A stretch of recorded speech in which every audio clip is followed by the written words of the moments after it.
cyane mu gukura abantu mu bwigunge. Kwigisha muri Bibiliya, kwigisha umuntu kure aho guha umuntu ifi bamwigisha kuyiroba, aho kugira ngo umuntu aguhe ifi ejo yibure yakwigisha kuyiroba n'ejo ukayiroba n'ejo bundi n'ejo bundi. Icyo bivuze rero, aho kugira ngo umuntu aze na kwa kundi twamenyereye gusubira ibihumbi 10 ntubashe no kuwukurira umwana na kumwe, yakwigisha kudoda akaguha icyo ukwiye gutangiraho kudoda, icyo ukwiye gutangiraho ibikorwa ibyo ari byo byose biri aha ngaha, noneho akagufasha fonkisiyonoma kuko y'ubundi ibyo ni ibintu bitanasanzwe, ubundi bagufasha kwifasha. Hanyuma murabona ko mufite n'iby'ingenzi byo gutangiza byose byuzuye. Ni ikintu gikomeye cyane rero buri muntu aba aguhaye intangiriro y'ubuzima. Hari abantu benshi biga bakavuga ko batangira ibintu byo kwikorera, barahari benshi, agasigara ashaka inguzanyo kugira ngo agure imashini, undi ashaka uwo asaba n'ibintu nk'ibyo ngibyo.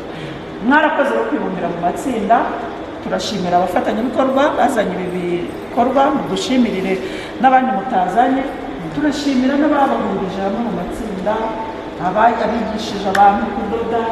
Ibyo bintu byose ntabwo ari ibintu umuntu yafata nk'ibisanzwe, nubwo ari byiza.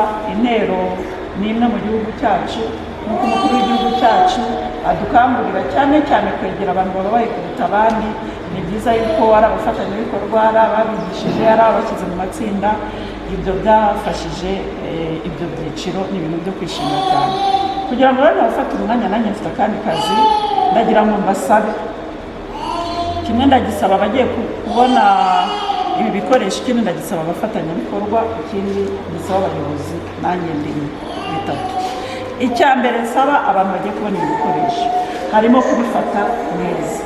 Hari igihe umuntu abona ibintu atishyuye amafaranga ye akagira ngo azabihorana. Bajya bavuga mu Kinyarwanda ngo amahirwe aba ngahe rimwe, abamwe ntabwo ajya aba menshi.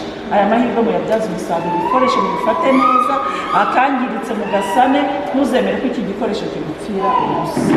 Natwe tuzakomeza kubana namwe uko bishoboka kose. Nimba mugeze aho mufite n'inzu, mugiye kwinjira inzu ihari, mukwiye gutekereza muti ukurikiyeho bizagenda gute iyi nzu ko batazongera kuyiturira. Ni ibintu bikomeye cyane. Icyo nsaba rero abafatanyabikorwa, hari intero iri hano muri aka karere yo kujyanamo, murayizi? Tujyanemo, uriya ni uyizi wenyine. Impamvu twashyizemo kuzijyanamo, hari igihe mushobora kujyanamo umuntu agahagararira hagati, izi mashini ukazibona bikarangira. Abantu rero bakwiye guherekezwa mu buryo bwa capacity building, bagakurikiranwa, kuko buriya iyo umuntu ageze kuri tera atangiye gukora hari igihe ahura n'utubazo. Utwo tubazo rero tumwe tuzadukemura rwose, ariko mubakurikirane. Icyo ni kimwe mbasaba. Icya kabiri, n'abakuriye Busenta babyumve, dufite ikindi cyiciro cy'abantu b'abajene tutajya dukurikirana, bavuye mu bigo ngororamuco. Kiriya ni icyiciro gikomeye cyane. Bafatanyabikorwa, reka mbasabe, bari abantu baba baje barize kubaka, harimo abize kudoda, harimo abiga ububaji, harimo abiga ubuhinzi, gusudira, baba bafite na za seritifika, igihugu cyabikoze neza cyane. Ariko ugasanga dukomeza kugira challenge yo kubona ibikoresho kugira ngo batangire. Bari abantu bakiri mu matsinda nabo abafatanyabikorwa bazadufashe biteze imbere, kuko baba baravuye mu biyobyabwenge. Iyo atabonye akantu kamuhindura ushiduka yasubiyemo. Icyo kintu nacyo muzakenera, ariko ibi mwakoze rwose. Abantu bari hano bafasha, dushimira abafatanyabikorwa cyane. Rero twebwe nk'abayobozi natwe tubijeje ubufatanye bwa mbere no kubwizeza abafatanyabikorwa. Tuzaborohereza uko dushoboye kose kugira ngo mukore neza kose, ariko ntibizabasaba audience ndende, kubera wenda iby'akazi bisaba ko tuvugana, ariko ntibizabasaba audience ndende kugira ngo mubone umuyobozi w'akarere mu gihe namwe mubyifuza. Tuzabyoroshya ku buryo bufatika cyane, namwe tuzaborohereza aho bizaba ngombwa ko mudukeneye nshobora kutahagera nka visi meya, ariko mu gihe wanshakiye byibura amatora akaza, mu gihe wanshakiye tukohereza gitifu bitewe n'ikibazo ufite, kuko ubuyobozi ni sheni, ntabwo hayobora umuntu, hayobora sisiteme.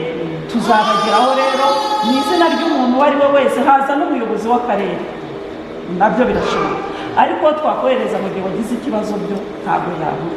Numvaga rero ari aha ngaha nasoreza, ndashimira kodineta cyane kwitanga mu bintu by'abanyamwuga, ni ingenzi kabisa, kandi nicyo kintu mwatuguze. Rero na komiseri yashaka yari kuba yatashye kuko gahunda yari yarangiye, kuba rero wagumye hano kwifatanya natwe ni ibintu bikomeye, turabibashimira. Ariko uriya mumama wigisha abajene nyamushimira cyane ku mutima atabizi. Mama warakoze kuko umufashije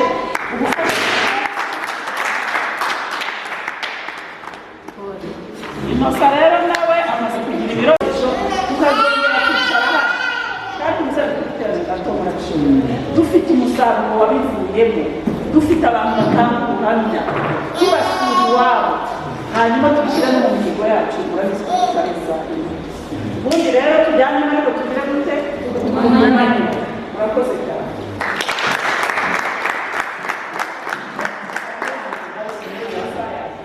Navuze wese twahogeraho nuko umuco twabajyanisha n'abantu bamwe twabahugura bataragerwa bataraza kubishyiramo imbaraga basuye amatsinda yandi yagiye atera imbere yaje kuza tumanza twahise tumaze kuvayo ahantu twabonye ibibazo turahazi ikibazo mu buhinzi, aho twagiye dushyira amasisiteme ya irigasiyo y'amafaranga menshi, miliyoni 88 twe tumaze gushyiramo, ariko ugasanga abantu ko babifashe byarangiye birangira. Nanakoranye na cash crop dushaka abandi bafatanyabikorwa bagiye gukora maintenance yabyo muri iyi mpeshyi kugira ngo bahinge, kuko ikibazo tugira ni uko tudahinga mu mpeshyi, ibyo bidutera inzara. Abo bantu bagiye kumara igihe kinini barya, noneho mu kwake rusange nta kintu basigaranye. Twavuze rero reka dukore maintenance, twongere tubikurikirane turebe yuko wenda mu buhinzi naho hagize izindi mbaraga, ko twabonye abandi bafatanyabikorwa bashaka gushyira imbaraga mu buhinzi, ariko bazishyiramo bashingiye ku byo basanzwe twakoze. Iyo byangiritse baraturojeta babona ko tutari serious. So rero reka wenda ducunguze uburyo umwete, dufate umwanya wo gutanga ibikoresho. Turasaba representante na NSPD na baze kudufasha baduhere ibikoresho. Aba bajene bafunzwe na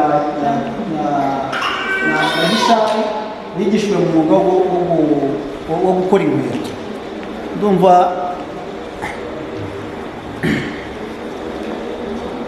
barizi mashini baca inyuma, abajene bo bagacana imbere.